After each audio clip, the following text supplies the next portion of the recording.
बताओ बताओ जल्दी, याद है? Hello.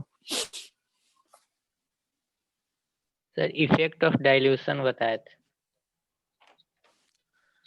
Effect of dilution, conductivity हो गया, कंडक्टेंस, ये सारे चीजों पे ना। हाँ कंडक्टिविटी, कंडक्टेंस, मोलर कंडक्टिविटी और मोलर कंडक्टेंस हाँ। हो गया था ना ये? Yes sir. चलो, अब नेक्स्ट इसमें हम लोग देखते हैं वेरिएशन ऑफ, दिख रहा है ना screen? Hello. Yes yes sir, दिख रहा है। Variation of molar conductivity with concentration. ठीक है, तो कॉन्सेंट्रेशन के साथ ये मोलर कंडक्टिविटी का वैल्यू कैसे वेरी करता है वो हम लोगों को देखना है। अब यहाँ पे ध्यान दो, एक मिनट रुकना।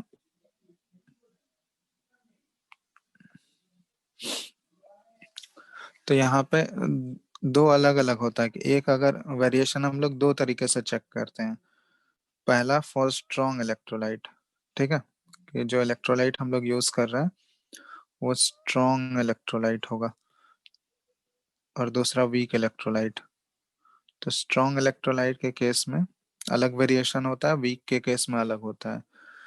तो यहाँ पे स्ट्रॉन्ग इलेक्ट्रोलाइट के केस में ये ध्यान रखना, एज द कॉन्सेंट्रेशन इंक्रीजेस, जैसे जैसे कॉन्सेंट्रेशन बढ़ेगा molar conductivity decreases, molar conductivity decreases. ठीक है, तो कॉन्सेंट्रेशन जैसे ही इलेक्ट्रोलाइट का बढ़ेगा, स्ट्रॉन्ग इलेक्ट्रोलाइट के केस में इलेक्ट्रोलाइट का कॉन्सेंट्रेशन अगर ज्यादा होगा तो मोलर कंडक्टिविटी घट जाएगा। तो ये इक्वेशन होता है, ये इस इक्वेशन से रिलेटेड है। जैसे ये लेमडा एम मोलर कंडक्टिविटी है, मान लो किसी कॉन्सेंट्रेशन सी पे हम लोग लिख रहे हैं, ठीक है, will be equal to molar conductivity, यहाँ नॉट दे रहे हैं, मतलब ये इसको नॉट से डिनोट करो या फिर इसको हम लोग लेमडा एम इंफिनिटी से डिनोट करते हैं। तो ये इसका मतलब क्या हुआ ये अभी एक्सप्लेन करेंगे, ठीक है। तो या फिर इसको माइनस बी अंडर रूट सी, ये इक्वेशन है, ठीक है। अब इस इक्वेशन को बोला जाता है, ये इक्वेशन डी बाय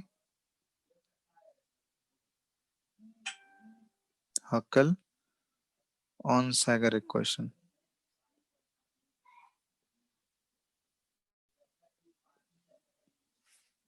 ठीक है। तो ये इक्वेशन से रिलेटेड है। अब यहाँ पे सारा देखो, सारे टर्म्स का मतलब क्या है। लेमडा, ये लेमडा एम और ऊपर सी लिखा हुआ है, मतलब किसी भी कंसंट्रेशन सी पे, तो इसको हम लोग बोलेंगे मोलर कंडक्टिविटी एट कॉन्सेंट्रेशन सी, ठीक है, किसी भी कॉन्सेंट्रेशन सी पे। या लेमडा एम नॉट या फिर लेमडा एम इंफिनिटी, तो ये एक्चुअली है क्या, molar conductivity at infinite dilution. मतलब किसी भी सॉल्यूशन का अगर हम लोग इनफाइनाइट डाइल्यूशन कर दें, बहुत ही ज्यादा अमाउंट में उसमें उसका अगर डाइल्यूशन कर दोगे, तो उस समय जो उसका मोलर कंडक्टिविटी होगा ना, उसी को बोला जाता है लेमडा एम नॉट या फिर लेमडा एम इंफिनिटी, ठीक है, इनफाइनाइट डाइल्यूशन। और बी जो है यहाँ पे, बी एक कोई कांस्टेंट है, ठीक है, और इसका वैल्यू जो है ये डिपेंड करता है, depends on the formula type of the electrolyte, मतलब कौन सा इलेक्ट्रोलाइट यूज किए हम लोग, ठीक है। Formula type of electrolyte, temperature हो गया, विस्कोसिटी हो गया, टेम्परेचर विस्कोसिटी, ठीक है। तो ये सारी चीजों पे ये डिपेंड करता है। और यहाँ सी क्या है, सी तो कॉन्सेंट्रेशन ही है। तो यहाँ पे इक्वेशन से साफ ही दिख रहा होगा कि जैसे जैसे कॉन्सेंट्रेशन बढ़ेगा मोलर कंडक्टिविटी का वैल्यू क्या होगा, घटेगा।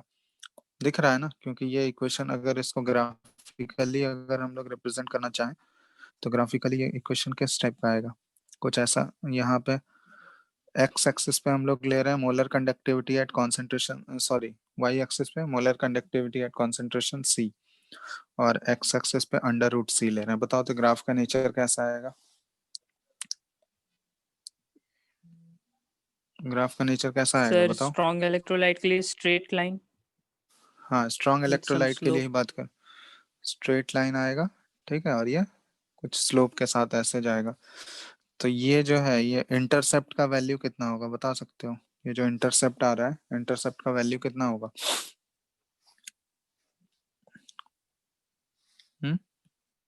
वाई इंटरसेप्ट जो आ रहा है ये कितना होगा? Delta M infinity. Lambda M naught, lambda M infinity, यही है ना? ठीक है, लैम्डा लैम्डा है वो, डेल्टा नहीं। ठीक है, लैम्डा से रिप्रेजेंट करते हैं ना कंडक्टिविटी को, तो लैम्डा एम नॉट और लैम्डा, या फिर लैम्डा एम इंफिनिटी।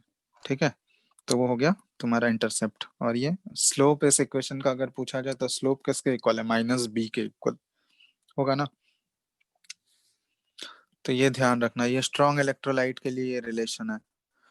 तो स्ट्रॉन्ग इलेक्ट्रोलाइट के केस में अगर हमको मोलर कंडक्टिविटी निकालना है इनफाइनाइट डाइल्यूशन से, तो ये ग्राफ के हेल्प से भी हम लोग निकाल सकते हैं। तो स्ट्रॉन्ग इलेक्ट्रोलाइट के केस में molar conductivity at infinite for a strong electrolyte can be calculated by extrapolation method. Extrapolation method समझते हो?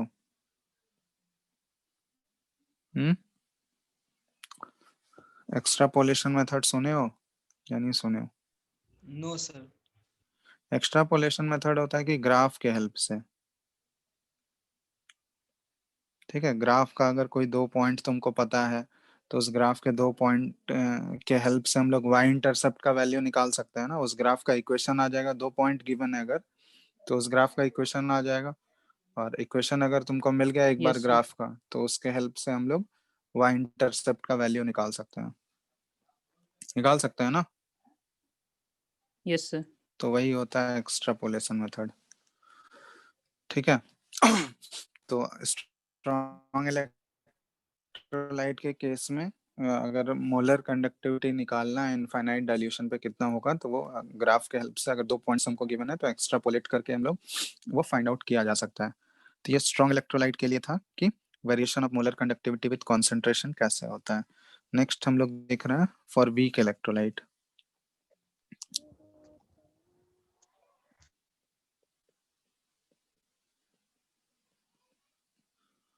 ठीक है, तो वीक इलेक्ट्रोलाइट के लिए भी क्या होता है, मोलर कंडक्टिविटी जो है ये भी इंक्रीज होता है, लेकिन इसका ग्राफ कुछ स्ट्रेट लाइन नहीं होके ये ग्राफ कुछ पैराबोलिक होता है। ठीक है, तो ऐसे लिख रहे हैं फॉर वीक इलेक्ट्रोलाइट ऑल्सो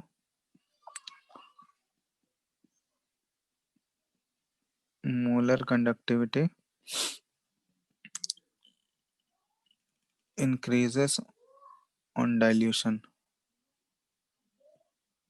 ठीक है, ये ऑलरेडी हम लोग देख ही चुके हैं, जब इफेक्ट ऑफ डाइल्यूशन तुम लोग को बताए थे, तो इफेक्ट ऑफ डाइल्यूशन में बताई ही है ना।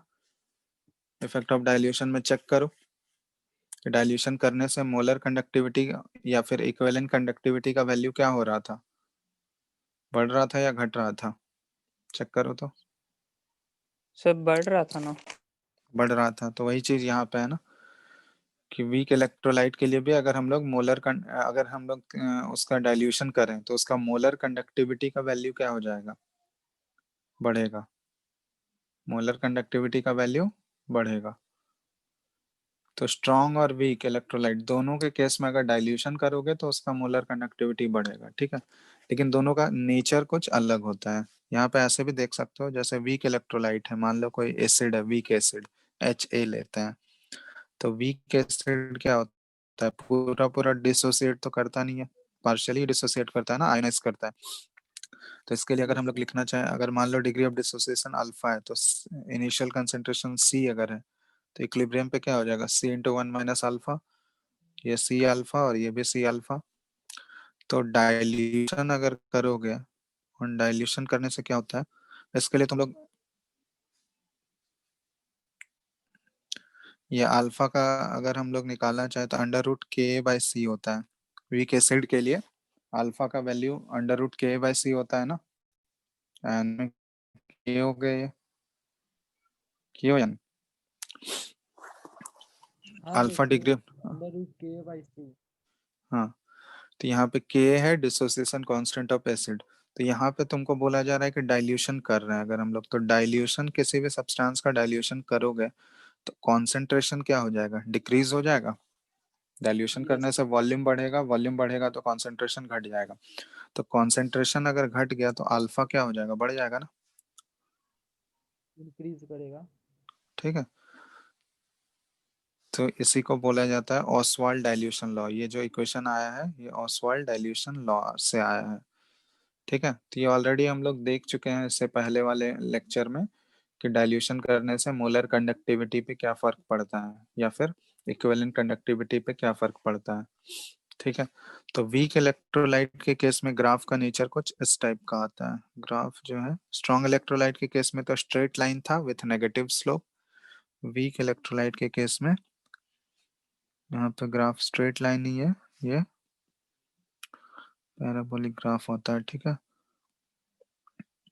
कुछ इस टाइप का ग्राफ। तो ये है वीक इलेक्ट्रोलाइट के केस में √C और ये molar conductivity eight concentration C, ठीक है। Yes sir. तो ये है। अब यहाँ पे देखो for weak electrolyte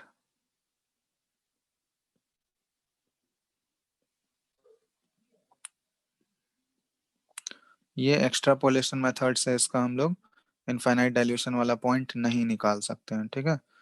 for weak electrolyte molar conductivity at infinite dilution, क्योंकि इसका ग्राफ का हमको नेचर नहीं पता है, ठीक है, कि किस इक्वेशन से ये रिलेटेड है। वो इक्वेशन हमको लाइन का इक्वेशन, कर्व्ड का इक्वेशन ही नहीं पता है। तो अगर इक्वेशन ही नहीं पता होगा, क्योंकि इससे पहले स्ट्रॉन्ग इलेक्ट्रोलाइट का केस में तो डायरेक्ट इक्वेशन दिया हुआ था कि वो स्ट्रेट लाइन इक्वेशन से वेरी करता है। यहाँ पे इक्वेशन ही नहीं पता है हमको इस कर्व का। तो इक्वेशन अगर नहीं पता होगा तो हम लोग एक्सट्रापोलेशन मेथड यूज कर सकते हैं क्या, नो सर। बताओ। नहीं, तो यहाँ पे इनफाइनाइट डाइल्यूशन पे कितना मोलर कंडक्टिविटी होगा ये एक्सट्रापोलेशन मेथड से हम लोग कैलकुलेट नहीं किया जा सकता, can not be calculated by extrapolation method. तो इस यहाँ पे ये चीज कैलकुलेट करने के लिए हम लोग दूसरा तरीका यूज करते हैं जिसको एक्सप्लेन किया गया है कोलारुसस लॉ जिसको बोला जाता है, ठीक है। तो वो चीज अब हम लोग देखेंगे। तो ये ड्रॉ कर लियो सब लोग, एक बार देख लो, इसमें कोई डाउट है तो बताओ।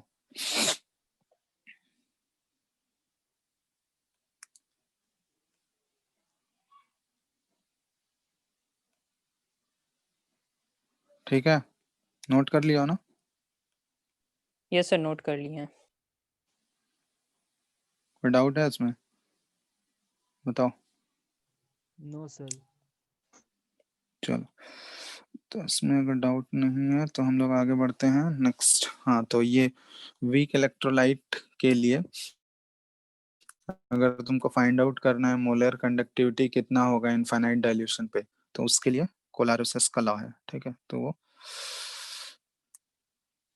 कोलारुसस law of independent migration of ions, ठीक है। ये पूरा इसके लॉ का नेम है इंडिपेंडेंट माइग्रेशन ऑफ आयंस। तो इसके अकॉर्डिंग है क्या, तो इसका पहले हम डेफिनेशन लिखते हैं, फिर बोला गया है एट इनफाइनाइट डाइल्यूशन, ठीक है। ये वीक इलेक्ट्रोलाइट के लिए या फिर सबके लिए वैलिड है।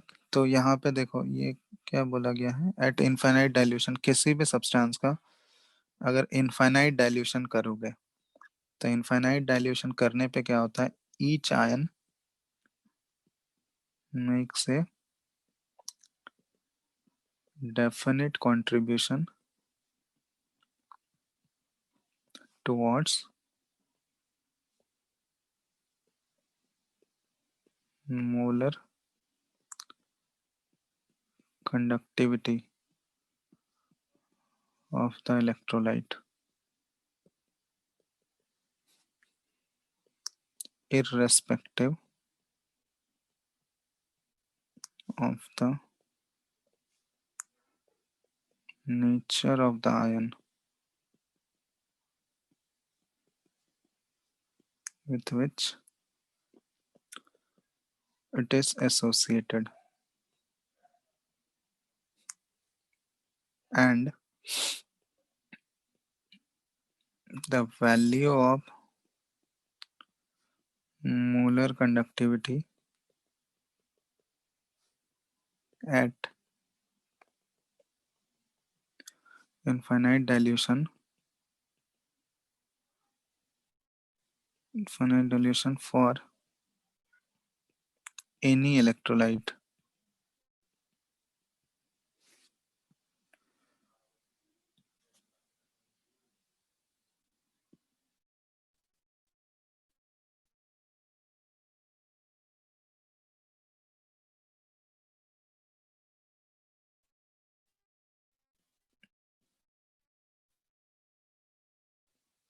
is the constituent ions. ठीक है, तो ये है, तो ये बोला जा रहा है, ये जस्ट शॉर्ट में एक्सप्लेन कर देते हैं। ये बोला गया किसी भी सब्सटेंस का, किसी भी इलेक्ट्रोलाइट का अगर इनफाइनाइट डाइल्यूशन करोगे, तो इनफाइनाइट डाइल्यूशन पे क्या होता है कि हर एक आयन का अपना कंट्रीब्यूशन होता है कंडक्टिविटी में, क्योंकि इनफाइनाइट डाइल्यूशन करने पे आयंस क्या हो जाएंगे ना, वो बिल्कुल सेपरेट हो जाएगा, चाहे सर आपका आवाज स्ट्रॉन्ग लैग। इलेक्ट्रोलाइट हो या वीक इलेक्ट्रोलाइट हो। Excuse me sir. समझ नहीं आ रहा है अभी? हेलो, हाँ आपका आवाज लैग कर रहा है सर। आवाज सर कट कट के आ रहा है। कट क्या आ रहा है भाई? एक सेकंड रुको यार।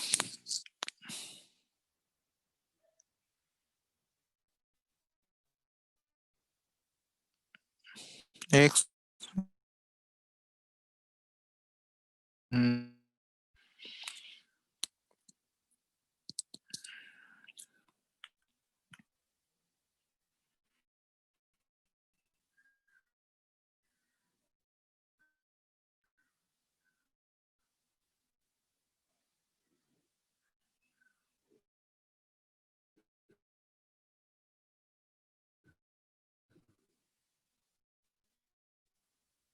अभी आ रहा है क्या?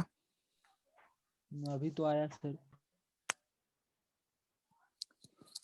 अभी आ रहा है आवाज? बताओ। हाँ सर ये अभी आ रहा सर अब अच्छे से आ रहा है।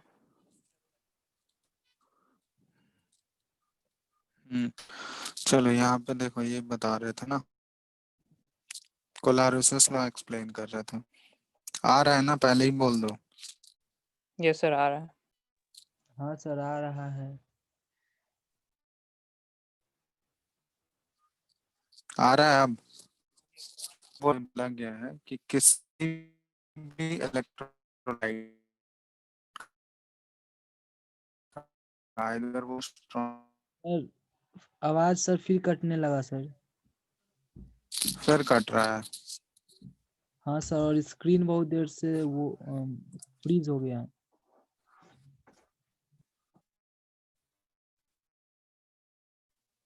स्क्रीन भी नहीं दिखाई दे रहा है।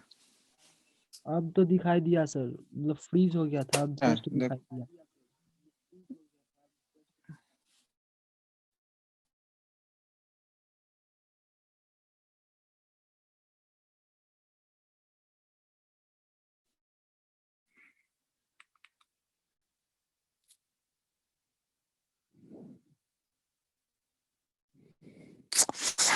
स्क्रीन आ रहा है अभी? हाँ यस सर अभी सर। आ रहा है।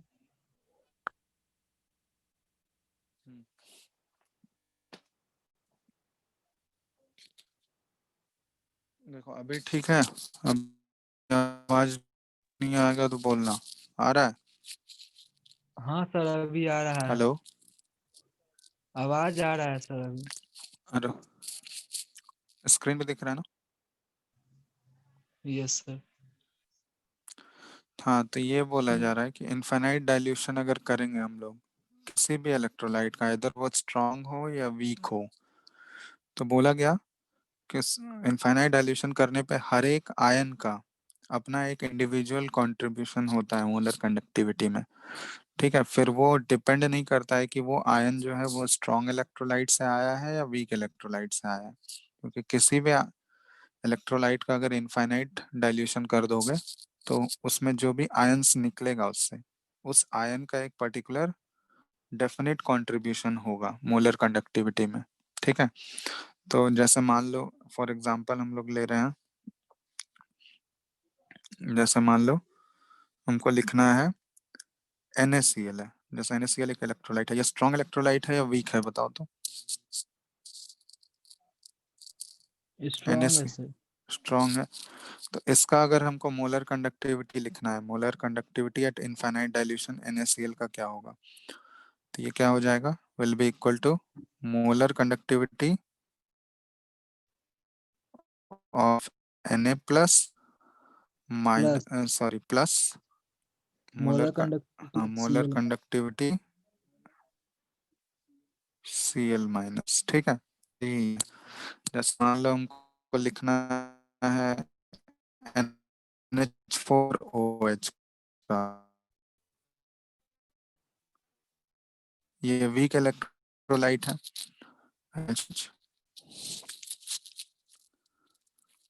क्या हो जाएगा इसके लिए क्वेश्चन बताओ। Molar conductivity at infinite dilution of NH4 और OH माइनस।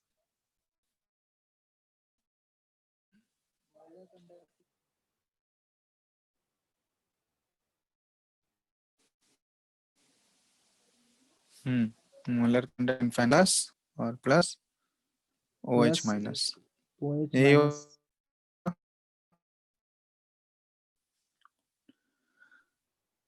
अगर स्ट्रॉन्ग इलेक्ट्रोलाइट हो या वीक इलेक्ट्रोलाइट हो उस पे वो डिपेंड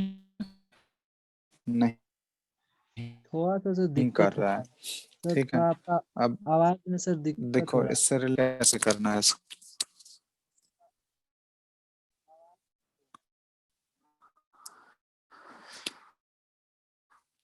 क्या वॉइस लैग करता है सर बीच बीच में। MgCl2 के लिए लिखना है, तो MgCl2 के लिए क्या, मोलर कंडक्टिविटी दो ऑफ वर्क इशू हो Mg रहा है, रुको।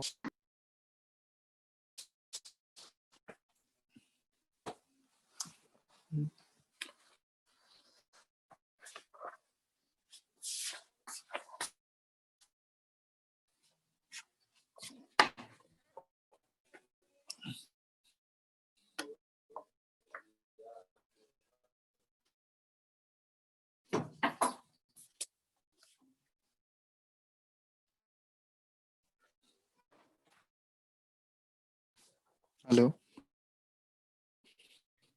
हाँ सर। हेलो, भी आ रहा है। हाँ अभी तो आया सर।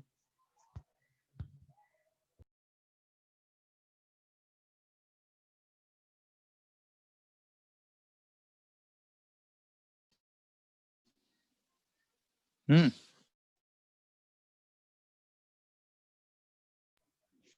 हाँ सर अभी आ रहा है, बोलिए ना। हेलो, हाँ सर।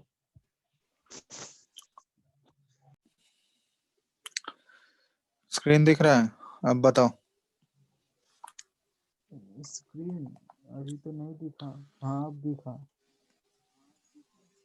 हाँ तो बताओ मोलर कंडक्टिविटी MgCl2 का कितना हो जाएगा Sir, molar limiting at molar infinite conductivity conductivity direction, of Mg2 plus.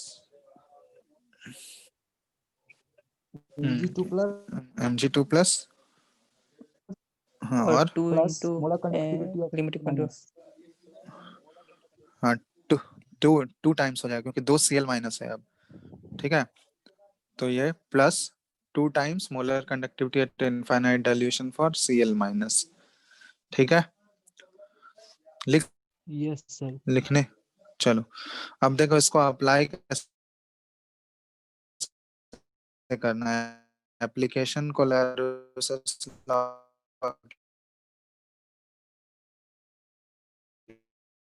क्या होता है, इसको अप्लाई करते हैं हम, ठीक है। तो इसको अप्लाई करें, वही calculation of molar conductivity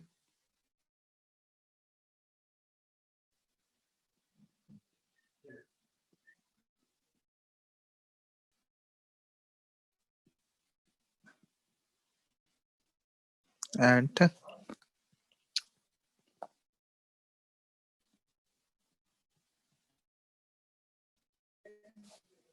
infinite electrolyte.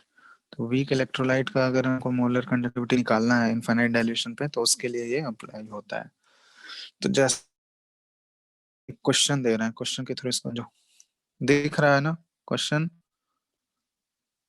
बोलो। Yes sir. हेलो। तो क्वेश्चन सॉल्व करो, calculate molar conductivity at infinite dilution acid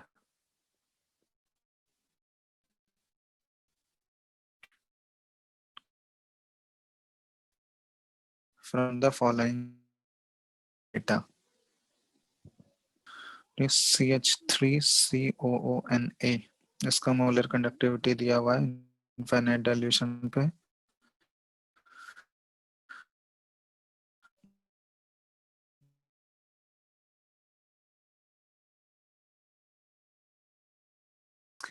molar conductivity at infinite dilution HCl का दिया हुआ है 425, ठीक है, 0.0, और इसका यूनिट वही हो जाए दिया हुआ है 128.1, और यूनिट सेम है। तुमको निकालना है molar conductivity of acetic acid, ठीक है। ट्राई करो पहले इसको।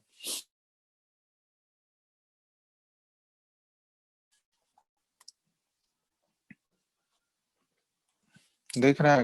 हेलो हाँ सर दिख रहा है। हेलो।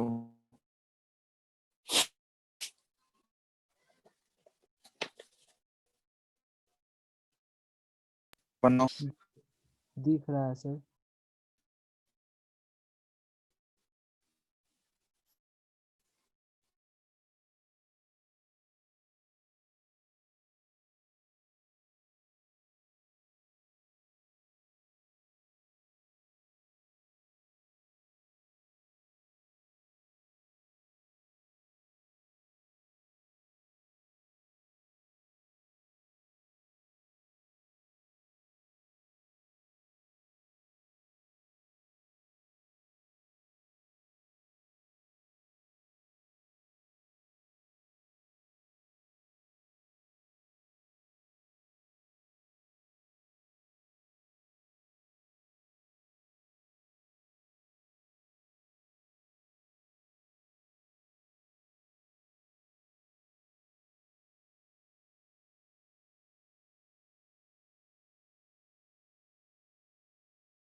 रोहित डाटा पूरा लिख लिया था तुम?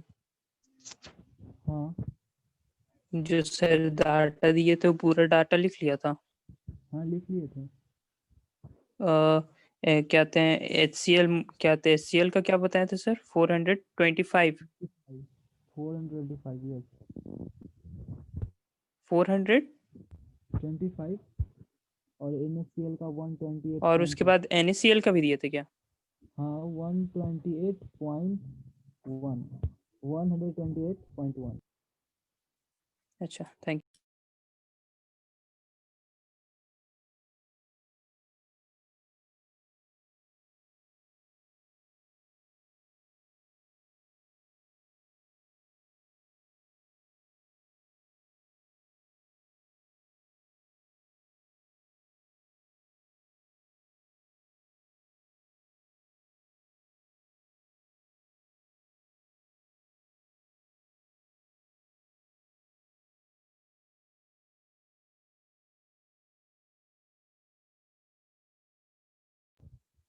आ गया।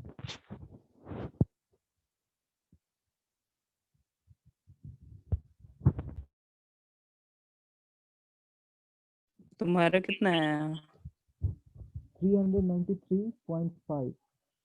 यूनिट है 398.5 ना? मुझे कैलकुलेशन में कहीं गलती हो गई। नहीं 393 ही आ रहा है। अच्छा, डाटा शायद हम CH3CON का क्या लिखा? सोडियम एसिटिक का, सोडियम एसिटेट का 96.6 ना? 91.6 है ना? 96.6 था। हेलो, 90 अरे बनाया, यस आंसर सर। आया? हाँ हाँ, आगे सर। क्या एक बार आंसर आया? 393.5 पर मोल सेंटीमीटर पर ओम। 390? नहीं नहीं, गलत है। 393.5। ये शिवेंद्र, ये होस्ट शिफ्ट करो तुम। Yes sir.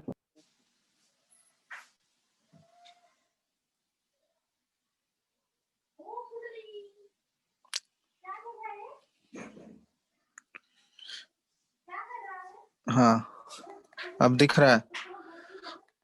ये बताओ, डेटा देख तुम लोग के सामने क्या आया आंसर तुम लोग का?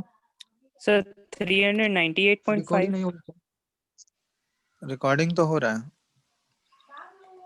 पॉज नहीं किया हो हुआ रहा है क्या? हो तो रहा है। मे भी।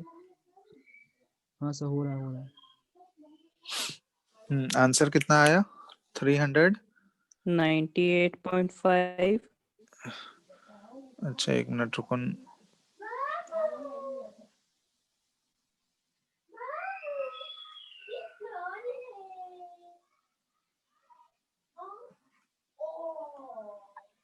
नाइन्टी 1.6 प्लस 425, और इसमें माइनस कर दिए हो 128.1, यही किए हो सर ना? 388.5 सर। हाँ, 388.5 हो जाएगा। यस हाँ, 388.5 सर। ये एक्चुअली हमको चाहिए क्या? CH3CO माइनस और plus lambda M infinity of H plus, क्योंकि इन दोनों का अगर हमको सम मिल गया तो यही तो किसके बराबर हो जाएगा? एसिटिक एसिड के मोलर कंडक्टिविटी के बराबर हो जाएगा, लैम्डा इनवर्स सेंटीमीटर स्क्वायर और मोल इनवर्स। ठीक है, चलो एक और क्वेश्चन दे रहा है, ये बनाना। कैलकुलेट द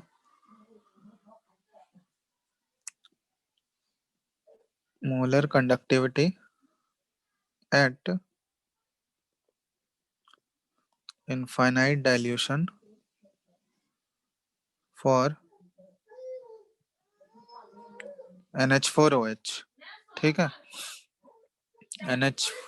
NH4OH के लिए, और यहाँ पे lambda m इंफिनिटी दिया हुआ है तुमको data BaOH whole twice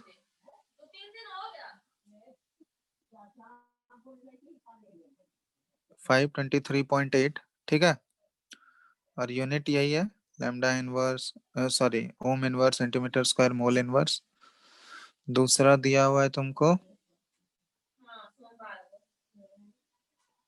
BaCl2, BaCl2 का हो गया 280.00, यूनिट सेम है। और तीसरा दिया हुआ है तुमको इन्फिनिटी NH4Cl का, इसका वैल्यू है 129.8 है।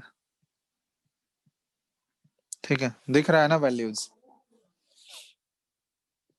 Hello, yes sir. हाँ, NH4OH का निकालना है तुमको, molar conductivity at infinite dilution. ठीक है, चलो फाइंड आउट करो।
हो गया सर। कितना आया? 502.88।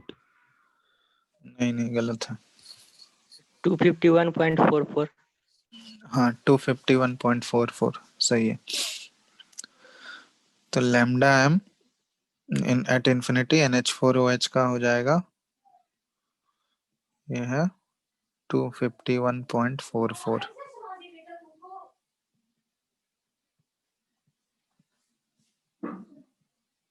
ये है आंसर।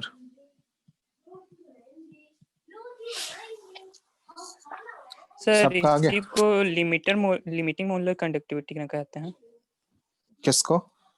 सर ये molar conductivity eight infinite dilution को। हाँ हाँ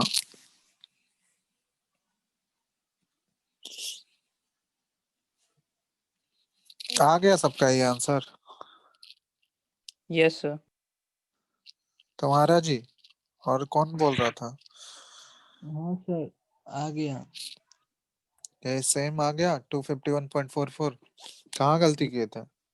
सर वो दोगुना सर 2 टाइम्स न था तो 2 टाइम्स का बता दिए थे, 2 से डिवाइड नहीं किए थे।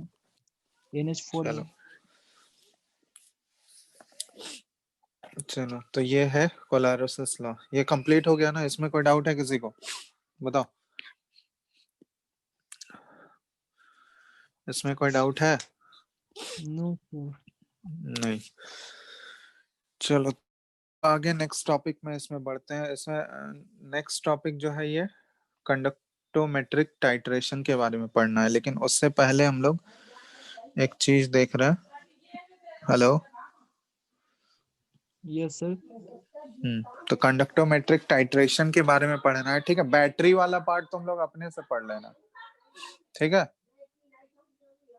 हेलो। हाँ बैटरी वाला पोर्शन जो है ना वो अपने से पढ़ना, ठीक है। बैटरी वाला वो पूरा थियोरेटिकल है, उसमें कुछ है नहीं एक्स्ट्रा, ठीक है। तो अपने से भी पढ़ोगे तो दो टाइप के बैटरीज होते हैं, प्राइमरी बैटरी सेकेंडरी बैटरी, उसमें क्या डिफरेंस है वो सब देख लेना, ठीक है। नेक्स्ट इसमें बढ़ रहे हैं, उससे पहले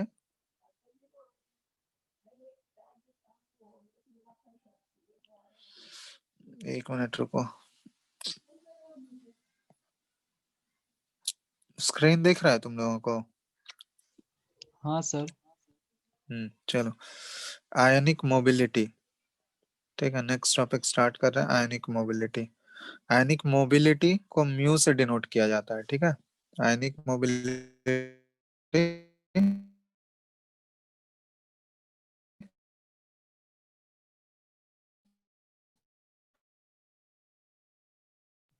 सर आपका आवाज कट रहा है सर, अभी तो सुना ही नहीं दे रहा है कुछ।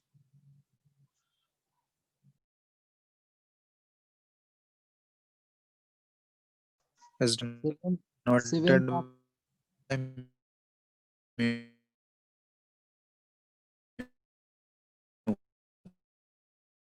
सर आपका आवाज नहीं आ रहा। Exactly sir.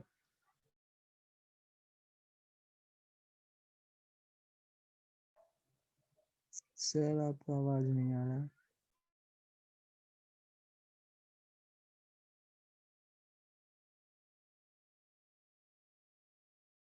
इसका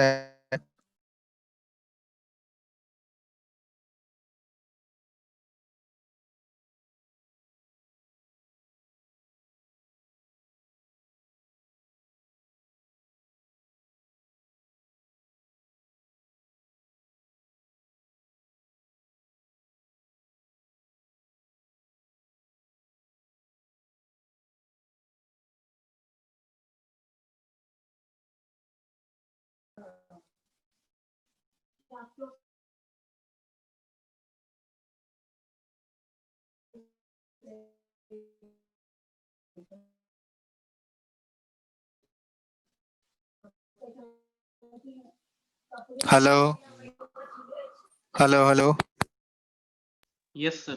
यस सर।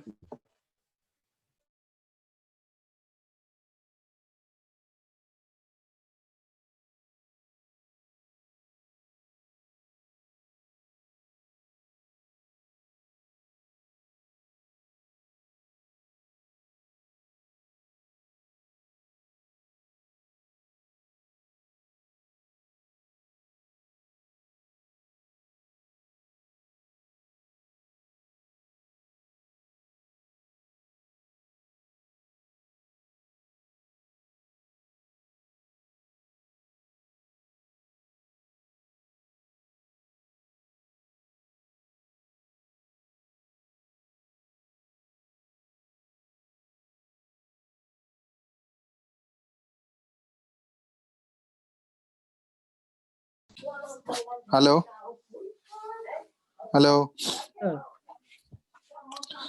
क्या आ रहा है? अभी तो आ रहा है सर आवाज। तो कब से नहीं आ रहा था?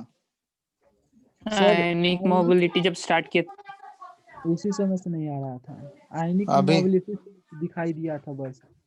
आयनिक मोबिलिटी दिखाई दिया ना, बस नहीं उसके आगे सर, सिर्फ उसके आगे शब्द वर्ड दिखा था, वर्ड। खाली टाइटल। अच्छा चलो, अभी ये डेफिनेशन भी दिखेगा। अब दिख रहा है डेफिनेशन? यस हाँ सर। हाँ, तो आयनिक मोबिलिटी एक्चुअली है क्या? It is the distance travelled by the ion per second under the potential gradient of 1 volt per centimetre. Potential gradient क्या होगा अभी हम लोग डिस्कस करेंगे उसको, ठीक है? तो इसका यूनिट क्या होता है? सेंटीमीटर स्क्वायर, वोल्ट इनवर्स और सेकंड इनवर्स। ये इसका आयनिक मोबिलिटी का यूनिट हो गया। या फिर इसका दूसरा डेफिनेशन है the tendency of ion, the tendency of ions to move in aqueous medium. तो किसी भी आयन का टेंडेंसी एक्वस मीडियम में मूव करने का क्या होगा, उसको आयनिक मोबिलिटी बोला जाता है। तो आयनिक मोबिलिटी, इसको मैथमेटिकली हम लोग म्यू से, ये इसका एक्सप्रेशन म्यू है, इसको मैथमेटिकली ऐसा रिप्रेजेंट कर सकते हैं। Ionic mobility is equal to velocity of ions v, ठीक है? वेलोसिटी को v से डिनोट कर रहा है आयंस का, divided by dv by dx। यही है dv बाय dx, जो है ये पोटेंशियल ग्रेडियंट है, ठीक है? dv बाय dx, v जो है ये वोल्ट, ठीक है? और इसको बाय dx करेंगे तो ये पोटेंशियल ग्रेडियंट होता है, पोटेंशियल ग्रेडियंट।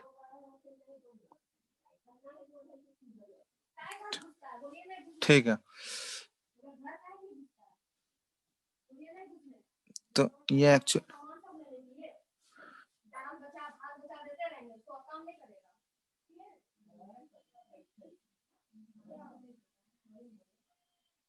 तो ये देखो, पोटेंशियल ग्रेडियंट का मतलब क्या हुआ? जैसे मान लो एक इलेक्ट्रोलाइटिक सेल है, ठीक है?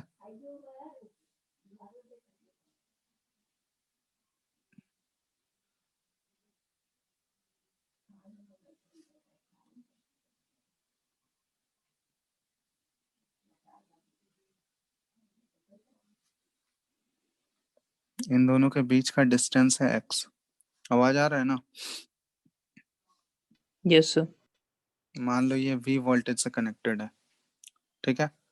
तो इसके लिए पोटेंशियल ग्रेडियंट क्या होगा?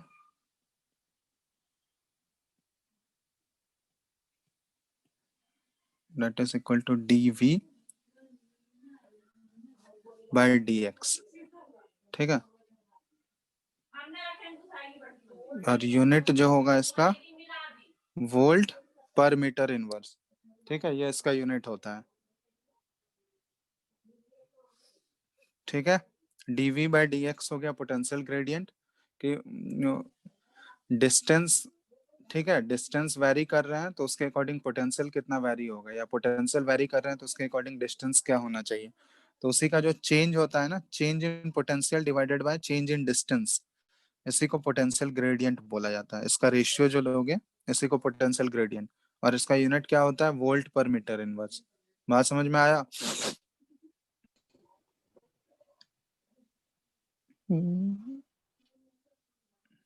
Hello hello yes sir.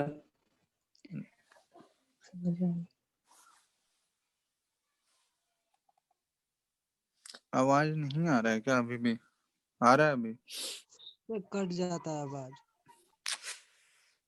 चलो यार, नेटवर्क डिस्टर्ब हो रहा है। चलो इसको हम नेक्स्ट क्लास में डिस्कस करते हैं, ठीक है? कंडक्टोमेट्रिक टाइट्रेशन वाला पार्ट ये पूरा नेक्स्ट क्लास में डिस्कस करेंगे, ठीक है? कोलारुसस लॉ तक आज रहने देते हैं, ठीक है? Okay sir, okay. ठीक है, इस चीज को नेक्स्ट क्लास में हम डिस्कस कर लेंगे।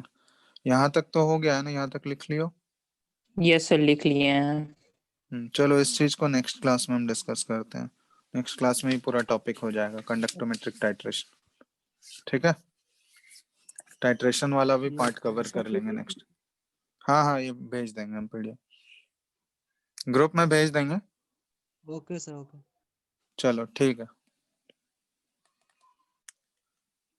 Thank you sir. Thank you.